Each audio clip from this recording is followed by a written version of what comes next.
তুমি সবসময় এখানেই আসো? হ্যাঁ, এক্সের সাথেও আসতাম। দেখলে না ইব্রাহিম মামা কেমন প্যারা খেয়ে গেল অন্য ছেলে দেখে। তুমি আসলে আসছো এক্সের সাথে এখানে? তুমি বলছিলে যে তোমাদের লং ডিস্টেন্স রিলেশনশিপ। হ্যাঁ, লং ডিস্টেন্সেই ফুচকা খাইতাম। অনেক কিছুর ইচ্ছা ছিল, বয়ফ্রেন্ডের সাথে লুকিয়ে লুকিয়ে বিদেশ যাবো, বাসায় না বলে। সেই কপাল কি আর আছে? কেন হাজবেন্ডের সাথে যাবা? নিয়ে যাবা? Anything for you. তোমার সময় নষ্ট হচ্ছে, চলো। একটু থাকি।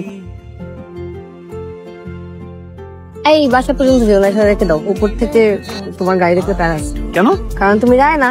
ও হ্যাঁ হ্যাঁ, ওকে। তুমি কি নার্ভাস? হ্যাঁ অনেক। আমিও অ্যাকচুয়ালি না, এক্সাইটেড। হ্যাঁ, তুমি বাসায় আমাকে টেক্সট দিও। See you tomorrow, almost husband. Can't wait. Drive safe. Bye. Yeah, রাতে ফোন দিচ্ছি।